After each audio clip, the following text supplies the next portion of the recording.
Who's directing this f***ing thing? Probably you or I. That it wouldn't be the right one.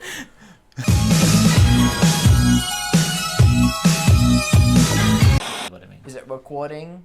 Give me a clap.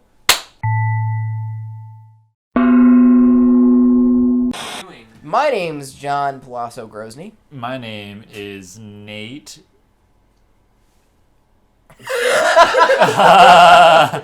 Burnett, Jesus Christ. I was literally...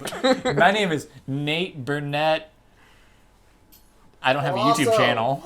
So Nate... Yes, you do! Super great Oh, films. Nate Burnett, super great.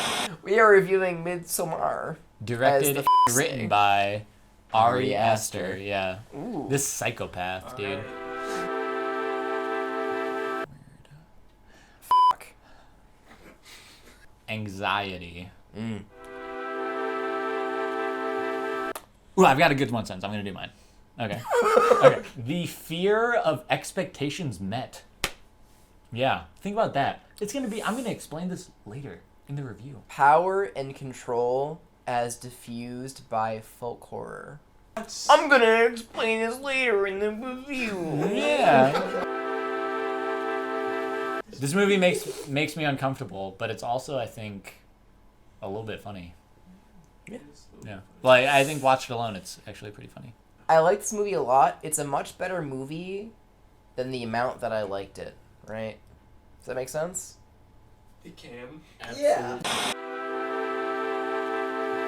This is a callback to a different review that maybe hasn't even been seen yet, but just of what happened tonight. Opening image. It's a Hashtag Knives Out review. It's like a painting or like a quilt. I don't know what you call that. Whatever. A quilt. It's not a painting, but it's like a patchwork thing of like basically all of the events that are going to happen in the movie. Yeah. Danny is in a relationship with Christian. He's kind of like checked the out of it, but she's still super into it. She's got some emotional issues. So her sister's like, I want to die. Better take the family with me.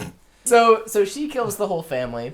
And Danny's like, oh my god, Christian, my family's dead. And he's like, well, I guess I can't break up with you now, huh? This would be weird. So he's like, my buddy Pell wants to take me to Sweden. You better come with. Months pass. It's winter at that time. Yep. It becomes Midsommar. Almost. Yeah, there you go. And Wait. Title drop. What season was it? July. So they all go to Sweden. They're hanging out, and he's like, drugs? And they're like, drugs. So they all drink some mushroom tea and trip the out, and Danny's like hanging out. She's like, family? My family's dead. Her trip goes bad, so she runs off. Pell, he's like, we're doing this one ceremony, and Josh is like, oh, I know what that is. And they're like, what is it? And then he's like, I'm not going to tell you. And they don't have any signal. And they're like, that's up. Why wouldn't you tell us? And they go to the ceremony, and it's like these two elders of the village that are like 72 years old, which is like the end of the life cycle of this sort of commune. Basically, they commit suicide. So the woman jumps off the cliff. She f***ing gets just obliterated. Lands on her head. Yeah, lands on her head, and it's graphic. And then the man jumps off the cliff.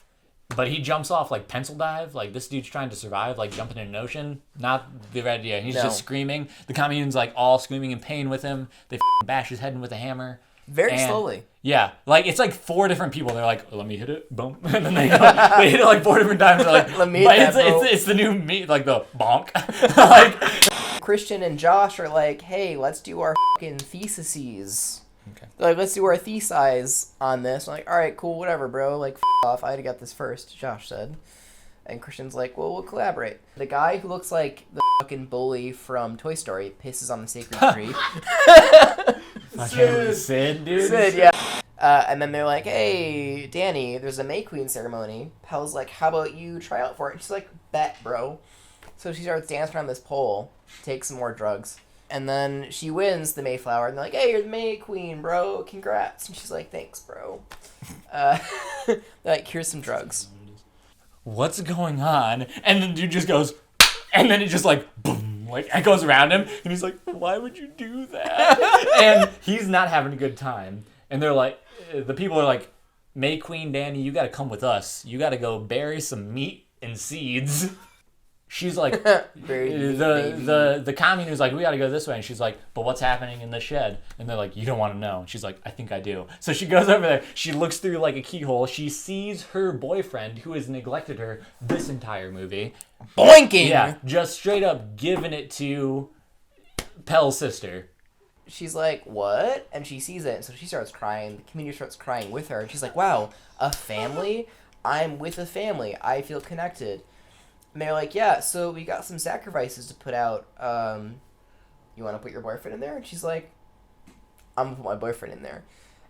So they sew him into a bear suit, and they're like, burn him alive. And she's like, bet. So he burns alive, slow zoom on her face. She smiles, end of movie. Probably the one where the elder couple, like, jumps off the cliff. Just because it's so shocking. It's the first real, like, weird thing that happens. Everything else up until that point is, like, a cultural difference. But that is very, like, bizarre. And I think that one of the things that Ari Aster is really good at is, like, normalizing regularity, right? Like, some movies are off the bat like, oh, kill, kill, kill, so kill becomes normal. But Ari Aster is very good at, like, grounding things. So when something like that happens, you're like, holy He doesn't look away like when you expect something to look away. Yeah. Like when that first person hits the ground, you expect like a cut to somebody's face, but it's like it hangs like 2 seconds longer than you think it should. Mm-hmm.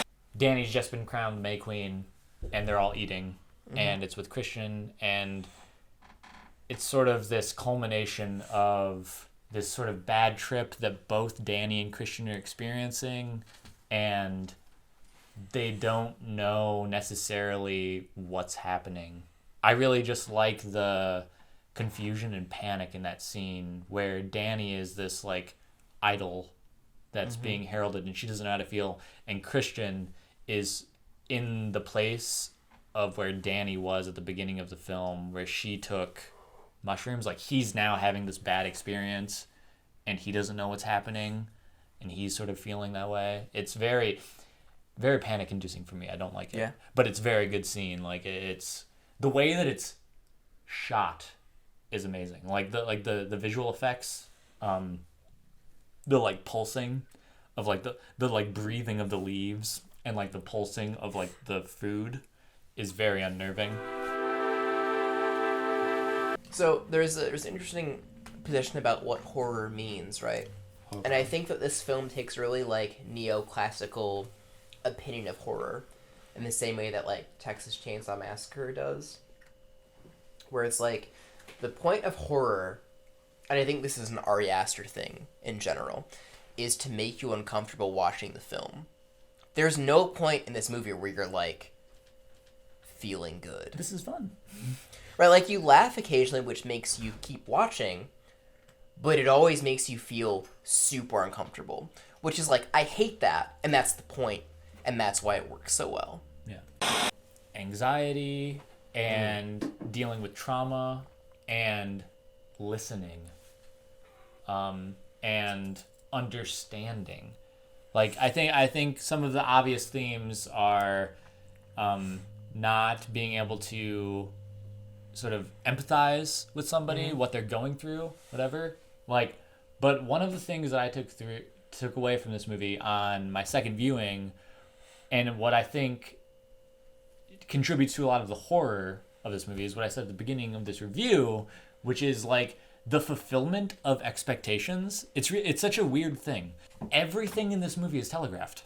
Yeah, it tells you everything before it happens. Like literally everything in this movie before it happens tells you that it's going to happen. Like the first thing that you see in this movie is a tapestry. That was the word I was looking for. Is a tapestry of the film. Like it's like, well, and then you also see like before Christian gets burned, he like looks at the pictures, right, and he sees the burning bear. Yeah, he's like, what is that? That burning bear is seen. Danny has a photo or like a painting in her room of a bear on fire in the beginning of the film. So like at the beginning of the film, for instance, Danny is worried that her sister has like either committed suicide or done something that's horrible, right? It's this setting up this expectation that like her sister might have done something that's like going to be traumatizing for her, and that's followed through. Like that expectation is realized. Pell talks about being a universal force, right? The idea that like everything that happened here was supposed to happen. Yeah. There was nothing that you could do to prevent it or change it or make it happen. It was always going to happen. Yeah. I guess what I'm wondering is like, do you think that Danny is that force? Because in a weird way, right? Like whatever everything she says is telegraphed and then happens. Like she worries about her sister and then her sister does the thing. She has the painting of the bear thing and the bear thing happens. She also points out that like, oh, it's going to be Christian, so it's going to be Christian. Yeah, I think that it's almost like this self-fulfilling prophecy horror of like the movie, I think, is saying that it's sort of like feeding into that fear that Danny, this entire movie, thinks that something bad is going to happen, and then it does. Like these. But it's bad also things. like it's bad. It's bad until she lets go. Yeah. Like it's the. I think that's why this movie's ending is so brilliant. Is that it's like you think that something bad is going to happen to you, and then it does, but like Pell's whole thing is that like these things are happening. Like they're just happening, and like once you surrender to it, it can be blissful. And like she's sort of looking, like he talks about the whole movie that like she doesn't have this family to relate to anymore because like her family's dead, and she can't find it in Christian, she can't find it in his friends, but like because she's looking for it so hard. Yeah, but and like once she realizes that like, oh man, like I don't need to look for it anymore, like it's found me here. Yeah, just like let it go. Yeah, that like it becomes this sort of happy thing.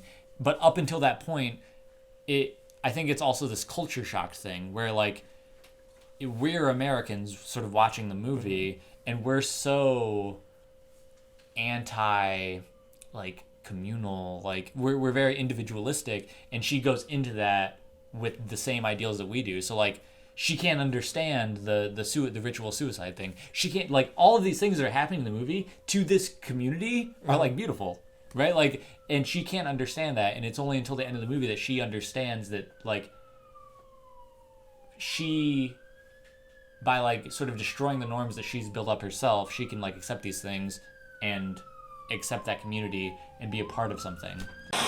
Building off of that, what is the significance of the character being sacrificed being named Christian?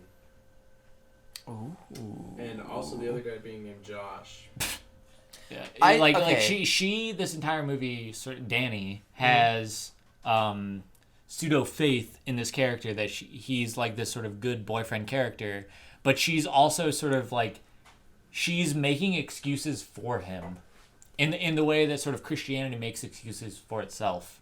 Like, it defends itself in this sort of circular reasoning, and she does that a lot in this movie until she doesn't, you know, where she, like, starts to realize, oh, I should stop defending this guy. Like, there's a literal point in this movie where they're, like, eating, where Christian is commenting on the fact that the British guy left his girlfriend or whatever, and she's like, that doesn't make any sense. Why would he do that? And he's like, I don't know, he just did it. And then she says, this is the turning point where she's like, that sounds like something you would do. And then he's like, what the does that mean? And then she doesn't comment on it. And that's the point where their relationship breaks. Like that's insane. Like he's like, oh, it's been 6 months since your sister killed your mom and dad. You should be over it by now. And she's like, sorry, yeah. And she like, it takes her half of the movie to realize that she shouldn't be doing that. And that it's not her fault.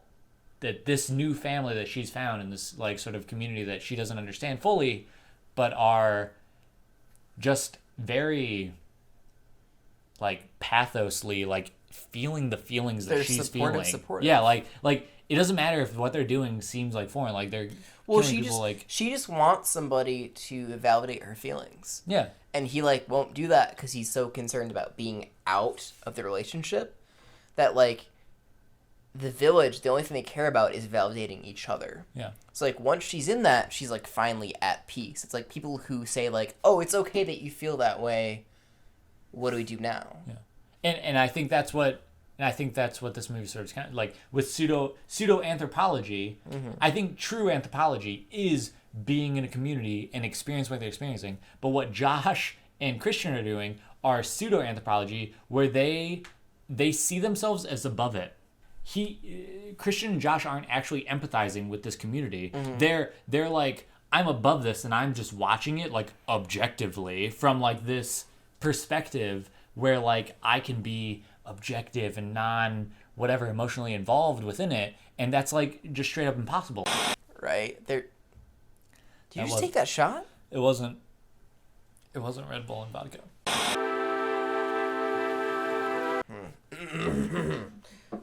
For a technical feat, I'm gonna say this movie is 9.75 hammers out of 10. This movie's a 10 out of 10 for me. 10 out of 10 acid trips for me. From 2010 to 2020. It's Top notch, for sure. yeah, like probably top 5 easily. Alone, based on the fact that it's a horror movie where like almost all the horror scenes take place during the day, like which is insane, right? Like a lot of like even Hereditary, Ari Aster's last movie, like it's all set during like dusk or night, and so the fact that you can feel sort of anxiety and terror, horror during like a scene where people are just like eating food like during the daytime out in like a field is super impressive. And I think the story and the folklore is like incredible. It's a very impressive movie and very well acted. Got fucking snubbed. It is a perfect folk horror film.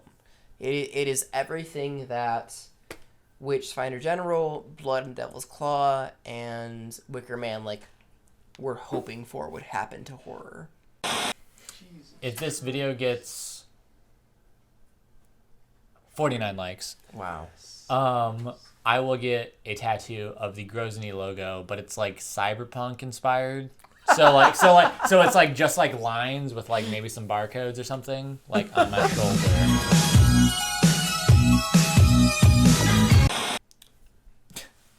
Do I even need to say my name, guys? I'm Nate. You guys seen me on some of the best Grozny videos. That's true, except for the... My name is John Grozny. If you like my opinions, if you didn't like them, if you want to click here. Y'all know me. I'm Nate. If you want to see the best opinions on Grozny, click here, because I went to college and high school. And elementary school and kindergarten. Grozny, please like and subscribe. If you don't, Nate wins. And if you do, I still win. Cut.